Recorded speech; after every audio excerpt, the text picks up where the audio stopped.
Assalamualaikum warahmatullahi wabarakatuh. Saya ingin bertanya Ustaz, mungkin perihal takdir tadi ya. Jadi pertanyaan saya ialah, bagaimana memahami surah Al-Baqarah ayat 286 yang berbunyi, Allah tidak membebani seseorang melainkan sesuai dengan kesanggupannya. Tapi di dalam realita kehidupan, contohnya seperti ini. Ada seseorang meninggal karena penyakit kanker, dia menahan sakit sampai meninggal.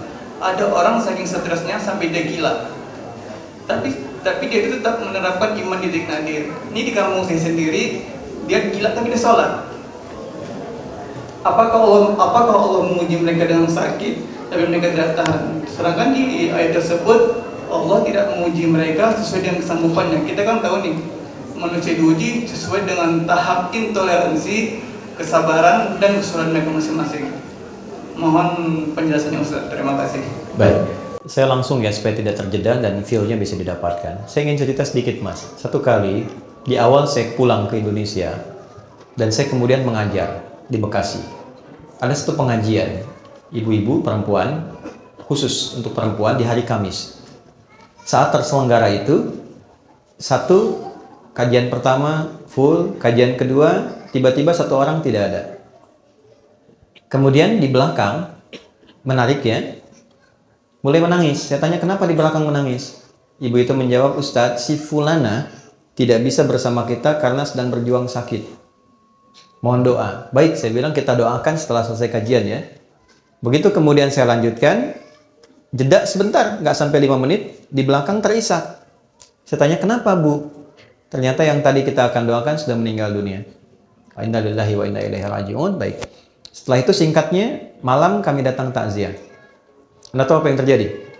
Ibu dan bapak, teman-teman semua, luar biasanya. Beliau itu profesinya seorang pramugari. Dalam pramugari profesi yang beliau jalani, tentu banyak kegiatan-kegiatan keduniaan yang terjadi, sehingga juga untuk berhijab pun dulu belum punya kesempatan, pergaulan juga luar biasa. Di ujung hidupnya, Mas, ini yang penting saya sampaikan, dia memutuskan untuk berhenti, selesai, dan dia aktifasikan sisa hidupnya untuk memperdalam Islam. Dia ikut pengajian untuk merubah dirinya. Ketika ikut pertama pengajian, ternyata baru ikut pertama diagnosis muncul, kena kanker. Lalu masuk rumah sakit. Yang kedua itulah sampai terakhir, ternyata dia berada di rumah sakit sampai ujung hayatnya menjemput. Tapi tahu Anda apa yang terjadi?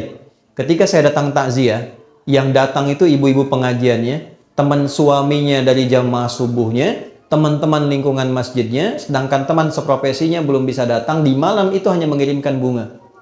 Saya sampaikan dalam takziahnya, ini luar biasa cara Allah memuliakan hamba ini. Allah berikan sakit sampai ujung hayatnya. Satu, supaya mengisolasi dia dari kegiatan-kegiatan sebelumnya yang sudah dilakukan, sehingga dia fokus untuk bisa menyebut nama Allah saja dalam hidupnya. Setelah dia berubah menjadi orang baik, setelah cukup baginya kemudian beribadah, Allah jemput akhir kehidupannya di tempat dia terisolasi, sehingga dia tidak berbaur lagi dengan yang lain untuk membuat sesuatu yang menyimpang dari kehidupan sebelumnya. Maka apa yang terjadi? Dijemputlah dia dalam keadaan yang baik, dosa-dosanya digugurkan, diberikan pahala yang kuat untuk dirinya, dan yang terakhir yang paling indah, bahkan dimuliakan dan diantarkan oleh tempat-tempat di lingkungan pengajiannya. Yang mau saya katakan apa? Semua apa yang Allah telah tetapkan, yang kita lihat sekarang itu cuma namanya saja. Sakit, kena kanker, kena tumor, macam-macam. Pada hakikatnya semua itu ujian hidup. Oke? Satu dulu itu. Pada hakikatnya semua itu ujian apa? Ujian hidup. Nah, semua bentuk ujian itu, apapun yang dialami, feel-nya pasti sama. Yang sakit misalnya divonis dengan kanker, yang baru dipecat dari misalnya pekerjaannya, sama-sama terasa vonis itu kan menyakitkan kan? Sama-sama terasa nggak enak ya? Sama-sama terasa gelap kan? Substansinya sama, diuji dengan nama yang berbeda, tapi dengan rasa yang serupa. Semua kita dalam hidup akan mengalami peristiwa-peristiwa ujian-ujian itu dengan dua tujuan. Satu, ini yang saya ingin maksudkan. Nanti saya kembalikan ke Quran surah kedua ayat 286. Satu, supaya dalam perjalanan hidup itu, satu, kita bisa kenal Allah. Ini. Semua yang kita alami itu tujuan akhirnya untuk mengenal Allah. Anda belajar sepintar apapun, tujuan Anda diberi ilmu sampai sedemikian pintar supaya kenal Tuhan. Makanya disebutnya ilmun, ain lam mim, ketika dikerjakan jadi amal, ain mim lam, objeknya alam, ain alif lam. Ain alif lam, alam itu artinya tanda dalam bahasa Arab, tanda yang mengenalkan pada Tuhan. Kalau dijamakkan jadi alamin. Kita declare dalam salat alhamdulillahi rabbil alamin. Nah, sebanyak-banyaknya ilmu itu untuk kenal Tuhan. Sampai kalau lihat langit itu kita tahu, oh betapa indahnya Allah menciptakan ini. Begitu lihat lautan, betapa luar biasanya Allah menciptakan ini. Kalau cuma kita sampai hanya menyimpulkan lautnya bagus, bintangnya bagus, itu baru luarnya. Belum sampai ke titik ilmunya. Itu ada di Quran, surah ketiga ayat 190 sampai dengan ayat 200-nya. Nah, dari kita mulai menapaki hidup, tujuan terbesarnya kenal Tuhan. Anda kerja sampai kaya, sampai punya harta dan sebagainya. Silahkan. Tapi kalau sampai banyak harta nggak kenal Allah, ada sesuatu yang salah dalam episode kehidupan itu. Nah, ada orang-orang yang dikenalkan lewat sifat sukacita, suka. Hal-hal yang cenderung disukai. Dan bercita-cita untuk mendapatkan itu. Pintar, kaya, punya kedudukan. Ujungnya apa? Kenal Tuhan. Gimana caranya dengan harta itu kita dekat dengan Allah? Gimana caranya dengan kedudukan kita dekat dengan Allah? Ini konsepsinya ada di Nabi Sulaiman misalnya. Ketika dipuji, Anda begitu hebat bisa menaklukkan awan dan sebagainya. Apa jawab beliau? Hadza min fadli rabbi liyabluwani aashkuru an akfur. Ini keutamaan yang Tuhan titipkan pada saya hanya untuk menguji secara konseptual apakah saya kenal Allah atau tidak. Mengenal Allah dengan sifat sukacita disebut dengan syukur namanya. Oke? Jadi syukur itu bukan sekedar mengucapkan alhamdulillah di lisan kita dari nikmat yang kita terima. Syukur itu bagaimana kita mengolah nikmat yang Allah kasih kepada kita untuk menggunakan nikmat itu supaya lebih kenal dan dekat dengan Allah. Disitulah baru terasa nikmatnya punya Tuhan. Apa fungsi mata? Bukan kalau cuma sekedar melihat, hewan juga melihat. Ayam melihat, kambing melihat. Mata kita ditugaskan untuk melihat yang baik-baik. Bagaimana taunya yang dilihat baik? Pelajari ketentuan Tuhan. Baru terasa punya Tuhan ketika dipraktekkan ketentuan itu. Kata Allah, jangan lihat, dipalingkan. Baru kita merasa iman kepada Allah. Kalau nggak pernah kita ikuti, kita nggak merasa punya Tuhan. Makanya yang sudah beriman, sudah berislam, kan nggak semua bisa dilihat. Ya kan? Anda keluar, lihat reklame di luar, ada tampilan postur yang tidak boleh dilihat. Kan Anda palingkan kan? Lalu lisan Anda berkata, astagfirullah, nama Allah disebut. Dan tidak ada yang terlambat. Matanya tetap, lisannya istighfar. Astagfirullah. Nggak begitu. Ya kan? Nah, disitulah baru terasa nikmatnya punya Tuhan. Itu satu. Ya, yang kedua, ada ujian yang kedua terasanya duka. Nih. Secara konseptual, apa yang diberikan? Ya, Allah kasih contoh. Misal, ujian pertamanya sakit. Anda sebut sakit tadi. Tahu Nabi Ayub kan? Oke, Nabi Ayub dengan kita soleh mana? Nabi Ayub. Beliau Nabi, kita bukan. Pernah nggak berbuat maksiat Nabi Ayub? Tidak. Salah apa Nabi Ayub sampai diuji dengan penyakit yang dideskripsikan dalam Al-Quran? Penyakit itu tidak akan pernah dialami orang setelahnya dan tidak pernah dialami orang sebelumnya. Tidak akan pernah dialami orang setelahnya dan tidak pernah dirasakan orang sebelumnya. Artinya spesial, betul-betul sakit. Nabi loh, sakit. Dan untuk menuju sakit itu ada dua proses dulu. Hari pertama, semua aset beliau itu habis semua. Beliau itu orang kaya, yang kaya luar biasa. Ternaknya banyak, kebunnya banyak. Hari pertama, satu hari, ternaknya mati semua, kebunnya terbakar. Ya, apa yang terjadi? Malah makin meningkat ibadahnya. Terima kasih ya Allah, Engkau titipkan ujian ini untuk saya, bukan pada hamba yang lain. Engkau percaya dengan saya. Setan makin penasaran. Ya Allah, minta izin. Yang kedua, wafatkan semua keluarganya dari anaknya. 12 anaknya, hari kedua meninggal semua. 12 anaknya, meninggal semua. Terima kasih ya Allah, yang telah menitipkan anak-anak itu untuk aku rawat, dan selesai tugasku merawatnya, dia kembali kepada pemiliknya. Setan makin penasaran. Ya Allah, izinkan, berikan ujian sakit. Yang tidak pernah dialami orang sebelumnya, tidak akan dirasakan orang setelahnya. Ya, yang kalau di tafsir-tafsir itu agak berlebihan. Sampai ada binatang macam-macam, mau sholat dilepas dulu, itu agak berlebihan. Intinya sakit yang luar biasa. Apa yang terjadi? Malah nambah lagi ibadahnya. sampai pada titik puncaknya. Nah, ini poinnya. Quran surah 21 ayat 83 sampai 84. Ini nanti jadi ijazah yang kita bisa teruskan pada pertanyaan Anda tadi. Sampai pada puncaknya ketika beliau tidak mampu menunaikan ibadah dengan sempurna lagi karena makin dahsyat penyakitnya yang kemudian menerpa, maka keluarlah kalimat ini. Wa Ayyuba, dan pernahkah engkau belajar dan dengar kisah Ayub? Idznada rabbahu anni massani yadhurru wa anta arhamur rahimin. Ketika beliau bermohon pada Allah dengan mengatakan, "Ya Allah, penyakit ini," perhatikan kalimatnya, "sudah mulai mengganggu aku sehingga aku tidak bisa menunaikan ibadah lagi dengan sempurna."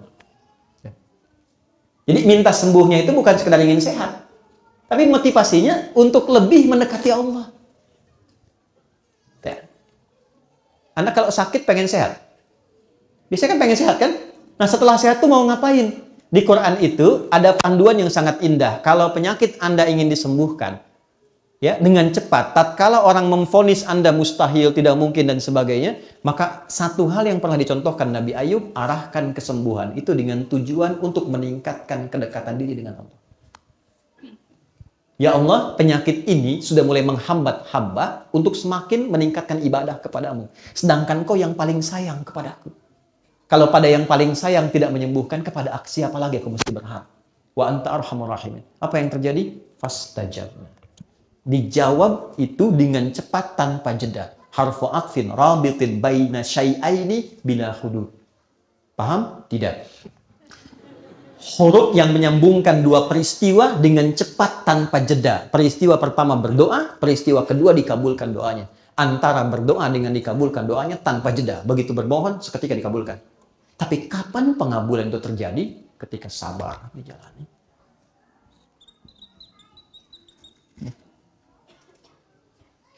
Istrinya berkata begini, "Papa," kalau bahasa kita ya, "Papa kan Nabi, Rasul. Minta aja sama Allah sembuh. Nggak minta kaya, minta sembuh, pasti dikabulkan." Apa jawab Nabi Ayub? Sues, jawabnya apa? Kata Nabi Ayub gini, "Mah, berapa lama kita ini kaya?" Ada riwayat mengatakan 70 tahun, ada riwayat mengatakan 20 tahun. Berapa lama kita sehat? 20 tahun. Berapa lama kita diuji sakit? 15 tahun.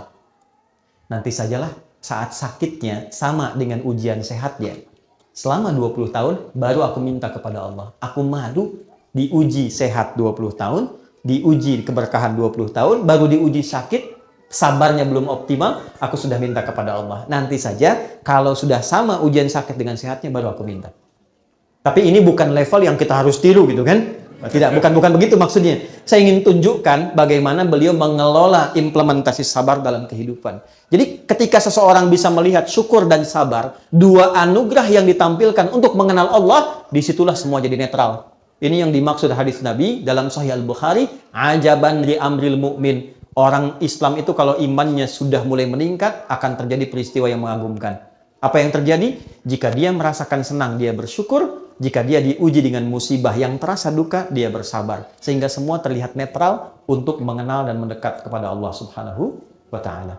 Makanya ada ulama yang biasa sakit. Begitu tidak sakit, dia nangis. Kenapa Anda menangis? Padahal kan Anda sehat. Saya khawatir ketika Allah tidak memberi saya sakit di pekan ini, Allah sedang meninggalkan saya. Saking pahamnya dengan esensi kehidupan. Jadi yang pertama yang ingin saya katakan, kita jangan simpulkan bahwa ayat Allah tidak mungkin menguji seorang hamba di luar batas kesanggupannya dengan menerapkan ayat itu kepada orang yang divonis penyakit tertentu dan terlihat kemudian dia berekspresi seakan-akan dia tidak sanggup menahannya. Kalimat yang kita jawab dengan itu justru kita balik. Maha suci Allah yang telah menitipkan itu kepada beliau dimaksud, yang belum tentu ketika diberikan kepada saya belum tentu bisa sanggup untuk menahannya.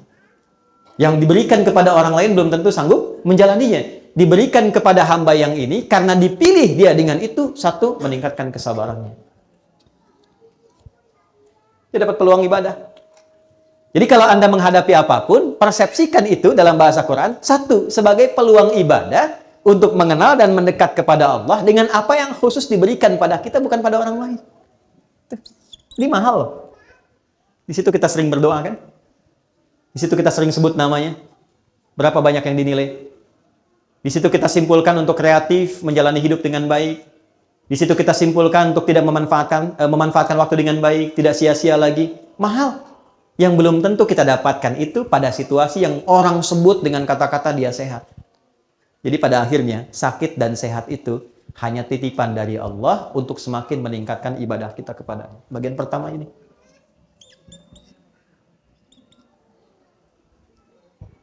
Dua. Sebentar, maksudnya yang kedua, tadi kan saya jawab dua. Di satu bagian, jadi satu bagian yang pertama, saya kembalikan. La yukallifullahu nafsan illa wus'aha, bukan dipahami dari ekspresi hambanya, tapi dipahami dari perspektif Allahnya ketika memberi. Allah menilai dia sanggup menjalani itu sampai titik yang diberikan oleh Allah untuk bisa menanggungnya. Adapun yang didapatkan dari situ adalah hikmah. Jelas hikmahnya kemana? Karena itu gini, cara bersikapnya diberikan oleh Allah apapun terima dulu. Cara bersikapnya itu. Katakan pada diri kita, terima kasih ya Allah yang telah menitipkan ini kepada saya, bukan pada yang lain, karena Engkau menilai aku sanggup menjalaninya. Setelah itu yang kedua, kenali Allah dengan petunjuk-petunjuk yang diberikan kepada kita lewat pemberian itu. Jadi kalau sakit, belajar hikmahnya tentang ayat-ayat sakit. Jangan Anda sakit, belajar yang dikaji tentang ayat-ayat bisnis. Nggak nyambung. Pelajari Nabi Ayub, Nabi Ibrahim ketika sakit bagaimana, ya. Dan yang kedua tadi yang ingin saya sampaikan, supaya kita bisa menikmati proses ikhtiar di dalamnya, sehingga mengumpulkan banyak pahala yang mungkin bisa kita raih, yang tidak ditemukan dalam kondisi apa? Sehat. Jadi semua netral terlihatnya. Allahu a'lam bi